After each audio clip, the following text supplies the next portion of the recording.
The Lion, the Witch and the Wardrobe, Chapter 4, Turkish Delight. "But what are you?" said the Queen again. "Are you a great overgrown dwarf that has cut off its beard?" "No, Your Majesty," said Edmund. "I never had a beard. I'm a boy."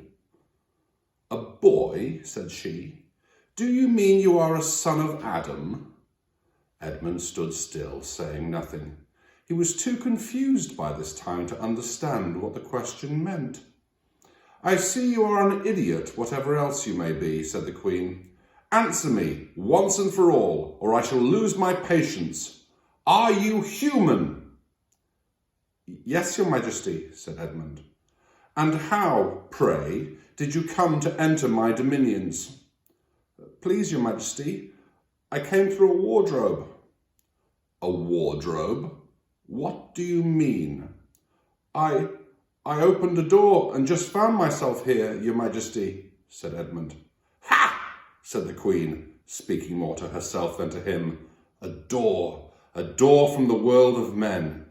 I have heard of such things. This may wreck all.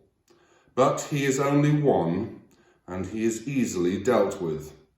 As she spoke these words, she rose from her seat and looked at Edmund full in the face, her eyes flaming. At the same moment she raised her wand. Edmund felt sure she was going to do something dreadful, but he seemed unable to move. Then, just as he gave himself up for lost, she appeared to change her mind. "My poor child," she said in a quite different voice. "How cold you look. Come and sit with me here on the sledge, and I will put my mantle round you and we will talk." Edmund did not like this arrangement at all, but he dared not disobey. He stepped onto the sledge and sat at her feet, and she put a fold of her fur mantle around him and tucked it well in. "Perhaps something hot to drink," said the Queen. "Should you like that?" "Yes, please, Your Majesty," said Edmund, whose teeth were chattering. The Queen took from somewhere among her wrappings a very small bottle, which looked as if it was made of copper. Then, holding out her arm, she let one drop fall from it on the snow beside the sledge. Edmund saw the drop for a second in mid-air, shining like a diamond, but the moment it touched the snow there was a hissing sound, and there stood a jewelled cup full of something that steamed. The dwarf immediately took this and handed it to Edmund with a bow and a smile. Not a very nice smile. Edmund felt much better as he began to sip the hot drink. It was something he had never tasted before, very sweet and foamy and creamy, and it warmed him right down to his toes. "It is dull, son of Adam, to drink without eating," said the Queen presently. "What would you like to eat?" "Turkish delight, please, Your Majesty," said Edmund. The Queen let another drop fall from her bottle onto the snow, and instantly there appeared a round box tied with green silk ribbons, which, when opened, turned out to contain several pounds of the best Turkish delight. Each piece was sweet and light to the very centre, and Edmund had never tasted anything more delicious. He was quite warm now and very comfortable. While he was eating, the Queen kept asking him questions. At first, Edmund tried to remember that it is rude to speak with one's mouth full, but soon he forgot all about this and thought only of trying to shovel down as much Turkish delight as he could. And the more he ate, the more he wanted to eat, and he never asked himself why the Queen should be so inquisitive. She got him to tell her that he had one brother and two sisters, and that one of his sisters had already been to Narnia and met a faun there, and that no one except himself and his brother and his sister knew anything about Narnia. She seemed especially interested in the fact that there were 4 of them, and kept on coming back to it. "You are sure there are just 4 of you?" she asked. "2 sons of Adam and 2 daughters of Eve, neither more nor less?" And Edmund, with his mouth full of Turkish delight, kept on saying, "Yes, I told you that before," and forgetting to call her Your Majesty, but she didn't seem to mind now. At last the Turkish delight was all finished, and Edmund was looking very hard at the empty box and wishing she would ask him whether he would like some more. Probably the Queen knew quite well what he was thinking, for she knew, though Edmund did not, that this was enchanted Turkish delight, and that anyone who had once tasted it would want more and more of it, and would even, if they were allowed, go on eating it till they killed themselves. But she did not offer him any more. Instead, she said to him, "Son of Adam, I should like very much to see your brother and 2 sisters. Will you bring them to me?" "I'll try," said Edmund, still looking at the empty box. "Because if you did come again, bringing them with you, of course, I'd be able to give you some more Turkish delight. I can't do it now. The magic will only work once. In my own house, it would be another matter." "Why can't we go to your house now?" said Edmund. When he had first got onto the sledge, he had been afraid that she might drive away with him to some unknown place from which he would not be able to get back, but he had forgotten about that fear now. "It is a lovely place, my house," said the Queen. "I am sure you would like it. There are whole rooms full of Turkish delight, and what's more, I have no children of my own.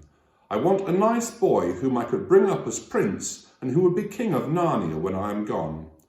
While he was prince and would wear a golden crown and eat Turkish delight all day long, and you are much the cleverest and handsomest young man I have ever met, I think I would like to make you the prince some day when you bring the others to visit me."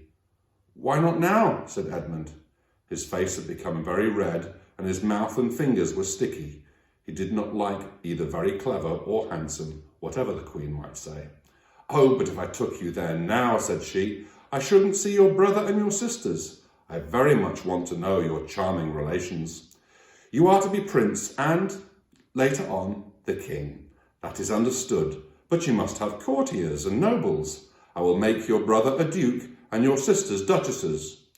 "There's nothing special about them," said Edmund, "and anyway, I could always bring them some other time." "Ah, but once you were in my house," said the Queen, "you might forget all about them. You would be enjoying yourself so much that you wouldn't want the bother of going to fetch them.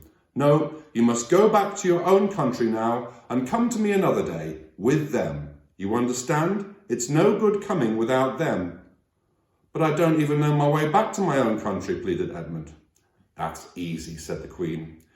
"You see that lamp?"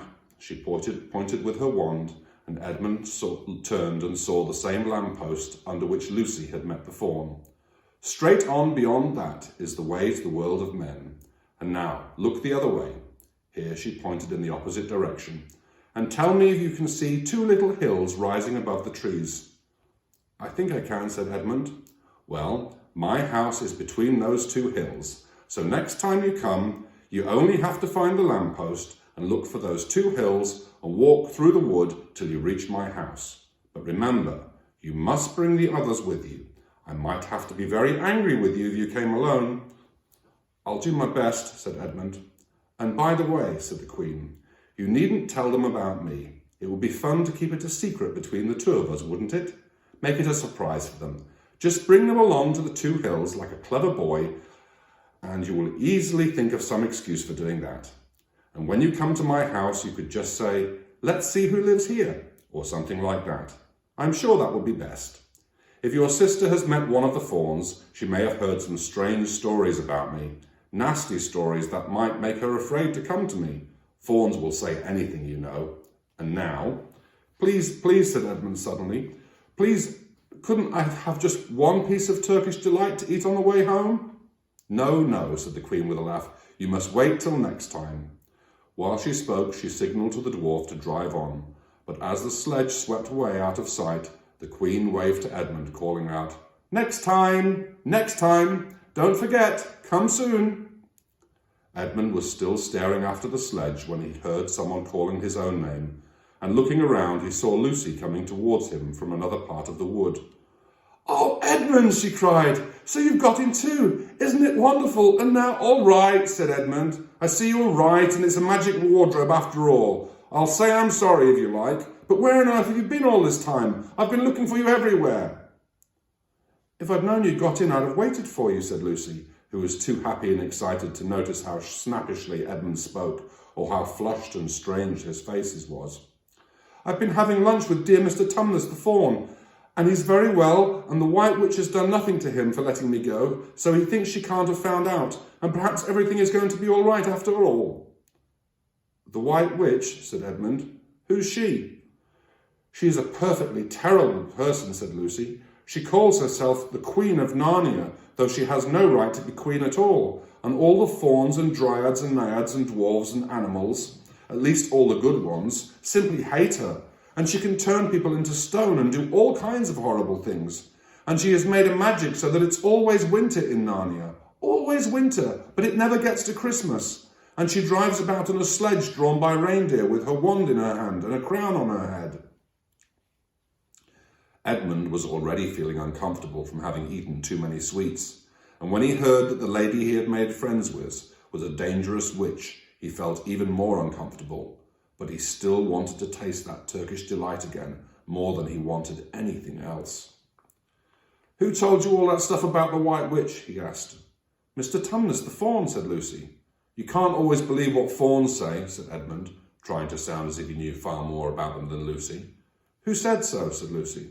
"Everybody knows it," said Edmund. "Ask anybody you like. But it's pretty poor sport standing here in the snow. Let's go home." "Yes, let's," said Lucy. "Oh, Edmund, I'm so glad you've got in too. The others will have to believe in Narnia now that both of us have been there. What fun it will be." But Edmund secretly thought that it would not be as good fun for him as for her. He would have to admit that Lucy had been right before all the others, and he felt sure the others would all be on the side of the fauns and the animals, but which he was already more than half on the side of the witch. He did not know what he would say, or how he would keep his secret once they were all talking about Narnia. By this time they had walked a good way. Then suddenly they felt the coats around them instead of the branches, and next moment they were both standing outside of the wardrobe in the empty room. "I say," said Lucy, "you do look awful, Edmund. Don't you feel well?" "I'm all right," said Edmund, but this is not true. He was feeling very sick. "Come on then," said Lucy. "Let's find the others. What a lot of she'll have to tell them. And what wonderful adventures shall we have now that we're all in it together?" End of chapter 4.